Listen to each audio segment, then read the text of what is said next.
wabarakatuh. Apa kabar teman-teman semuanya? Semoga semua dalam keadaan sehat walafiat ya. Diberikan kesehatan, kelancaran, serta kemudahan dalam segala urusan apapun itu di hari Jumat ini. Semoga kita terus selalu diberikan keberkahan dari Jumat hari ini sampai Jumat-Jumat berikutnya. Amin amin ya robbal alamin. Oke teman-teman, kali ini saya akan membahas tentang detail marketing pinjol. Cegah dengan cara seperti ini, yakin tidak akan pernah kembali lagi. Nah, bagaimana caranya itu kita akan bahas secara tuntas. Tapi sebelumnya, saya harapkan kalian semuanya sudah subscribe channel ini agar channel ini terus berkembang dan dapat memberikan informasi terbaik buat kalian yang galbay. Oke teman-teman, ini dia buat kalian.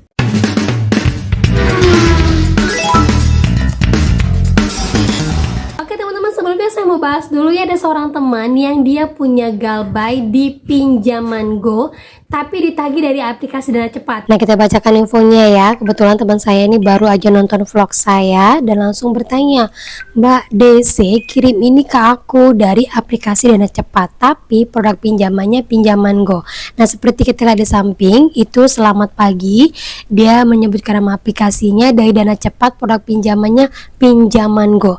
Nah, dia bertanya, "Lah, Mbak, ini Dana Cepat berarti legal dong? Karena apa pinjamannya Go-nya itu legal?" Jadi saya informasikan kepada kalian yang baru saja pemula galbay, ingat, di dalam aplikasi legal kalian itu saya yakin ada banyak sekali cabang-cabang pinjol-pinjol yang lain. Tetap selalu diingat, yang kalian tahu pinjaman pertama kali masuk, misalnya ini pinjaman Go, Rupiah Cepat, KTA Kilat, itu adalah yang legalnya. Nah, yang akar-akar di bawahnya, anak-anak di bawahnya itu ilegal. Jadi seandainya kalian masuk dari pinjaman Go, terus ternyata kalian diarahkan untuk minjam di aplikasi lain, nah yang kalian galbay itu adalah ilegalnya, jadi bukan di pinjaman Go-nya. Jadi sekalipun ada tagihan seperti ini, jangan dibayarkan, karena biasanya ini scammer yang memang sengaja dibuat sama pinjol-pinjol yang memang mereka mengambil keuntungan sebanyak-banyaknya. Dia masuk dari pinjol legal tapi ujung-ujungnya diarahkan ke pinjol ilegal dan memaksa kita bayar dengan nilai yang tidak masuk akal. Jadi ingat teman-teman ya, yang benar kalian masuk itu adalah pinjol legal dan emang pinjam di sananya. Kalau sudah ke akar-akar bawahnya itu jangan dibayarkan, saya yakin 100% aman, tidak akan ada isi lapangan, karena yang biasanya anak-anaknya ini yang ilegal emang sengaja mereka simpan untuk mengelabui OJK. Nah, lanjut lagi, juga ada informasi dari seorang teman mengatakan bahwa adanya sekarang pinjol-pinjol yang berani menggunakan logo-logo instansi pemerintahan untuk menagih kita biar lebih meyakinkan bahwa ini beneran akan datang ke rumah desi lapangan. Nah, seperti bentuk suratnya, kita coba zoom ya. Nah, di sini ada logo BI, logo kepolisian, logo OJK, dan isinya surat penugasan tim lapangan debt collector, yang dimana ini masih di tahun 2025 dan ada pasal-pasalnya. Nah, kalau kita baca isinya, ini tertuliskan 5 Januari sampai 10 Januari 2026, padahal kop suratnya tahun 2025. Terus dikenakan pasal perdata yang isinya seperti ini. Nah, bukan ini saja, ada juga yang menginformasikan melalui OJK. Si pengirimnya seolah-olah berasal dari OJK, mengatakan bahwa otoritas jasa keuangan, padahal isinya hanya untuk menagih dari aplikasi Foji. Nah, ini jelas ya, mereka menggunakan nama pinjol dengan nama dari otoritas jasa keuangan. Nah, kalau udah model seperti ini bagaimana Kak? Nah, kalau sesuai dengan perundang-undangan, penyalahgunaan logo instansi pemerintah tanpa izin untuk kepentingan komersil, penipuan dan pencemaran nama baik adalah tindakan ilegal yang melanggar hukum. Sanksi pidana dapat berupa penjara 5 tahun dan denda hingga 2 miliar sesuai UU merek dan indikasi geografis dan UU hak cipta. Kemudian lagi pasal-pasal yang mengatur dalamnya adalah pasal 100 UU 20 tahun 2016, setiap orang yang tanpa hak menggunakan merek yang sama pada keseluruhan dengan merek terdaftar dapat dipidana maksimal 5 tahun dan denda 2 miliar. Kemudian UU hak cipta atau nomor 28 tahun 2014 serta KUHP, pasal-pasal terkait penipuan pemalsuan dapat dikenakan jika logo digunakan untuk menipu. Nah, sementara yang kita dapatkan jelas sekali logo itu untuk menipu masyarakat dengan cara menakut-nakuti dan mengintimidasi untuk menagih pinjol. Nah, seperti itu teman-teman ya. Jangan pernah digubris kalau modelnya masih kata-kata surat tugas seperti itu. Jangan, sekalipun dalamnya ada logo API, OJK, Bank BI, nama perusahaannya, tidak usah takut. Ya, model seperti ini sudah permainan DC dari tahun 2021 dan tidak pernah terbukti. Dan lagi teman-teman, banyak yang informasi ya di awal tahun ini ya, masih juga gencar DC-nya. Bahkan ada seorang teman saya yang info, Mbak gimana dong ya, ini saya nggak pernah minjam, nggak tahu siapa yang pakai aplikasi ini, terorannya luar biasa, nomor telepon entah dari mana saja. Bahkan akhir tahun kemarin itu saya juga ratusan nomor setiap hari yang masuk. Dan ini bagaimana cara mencegahnya? Luar biasa sekali. Kayaknya banyak sekali provider yang emang sengaja menjual nomor kita kepada marketing pinjol. Nah, seperti info dari media konsumen, spam, telepon, dan penjualan data pribadi untuk marketing pinjaman online terlihat ya, WA ataupun SMS yang masuk dari isi cash kredito menawarkan limit, dan ini juga terjadi pada diri saya sendiri dan terlalu banyak setiap harinya nomor telepon yang tidak bisa saya bendung.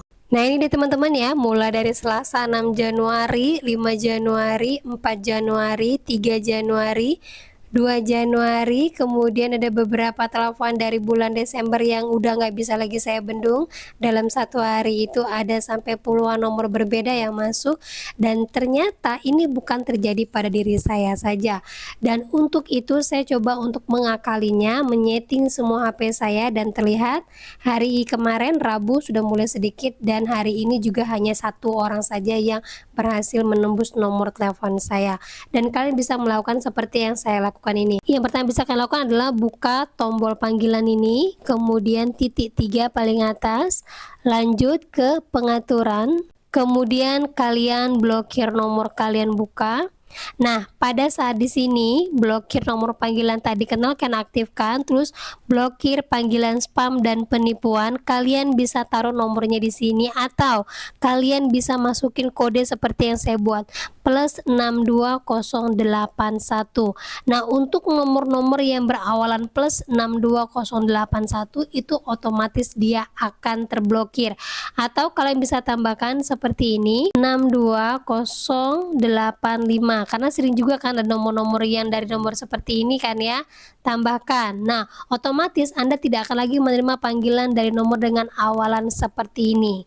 Nah, itu bisa kalian lakukan. Nomor-nomor yang memang tercatat sering nelfon kepada kalian, catat aja angka depannya, otomatis dia tidak akan bisa masuk lagi. Nah, itu cara pertama. Cara yang kedua, kalian bisa pergi ke pengaturan HP kalian, kemudian ke gigi rodanya ini.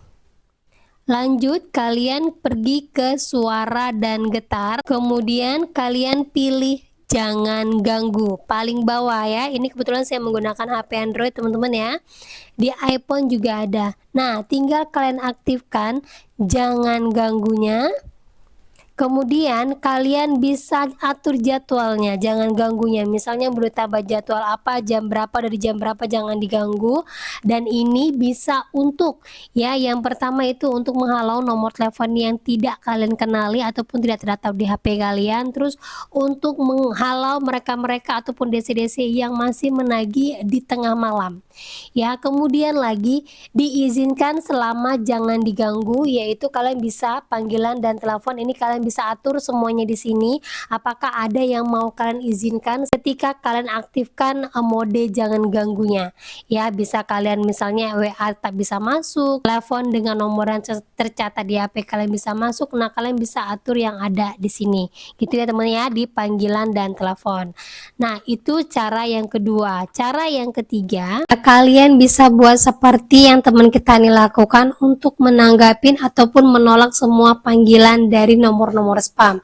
Dia mengatakan bahwa karena sudah sangat lelah, akhirnya saya mengaktifkan AI Auto Answer seperti terlampir dengan tujuan untuk menakuti pihak marketing agar data nomor saya tidak diperjualbelikan. Nah, seperti ini bentuknya. Hello, I am AI System of Team Cyber Kepolisian. Nah, untuk ini kalian bisa mengaktifkannya dengan cara menambahkan aplikasi bawaan. Bisa kalian unduh di AI Answer di App Store. Ini kemungkinan berbayar teman-teman ya, karena memang dia auto answer, ataupun kalau memang di HP iPhone kalian ada, kalian bisa aktifkan. Dan ini sudah terbukti banyak langsung menghentikan segala teroran ataupun nomor-nomor tidak dikenal masuk ke HP. Nah, itu dia cara mencegahnya teman-teman ya. Jadi emang bukan 1-2 orang. Di akhir tahun kemarin luar biasa gencar, di awal tahun tahun ini pun masih juga tidak berhenti yang seperti ini. Nah, cara pencegahannya bisa kalian lakukan dengan dua cara seperti tadi. Ikutin, kebetulan saya menggunakan HP Android. Nah, tidak jauh berbeda dengan penggunaan di HP iPhone. Walaupun kalian mau bisa menggunakan mode-mode seperti teman-teman yang sudah pernah lakukan.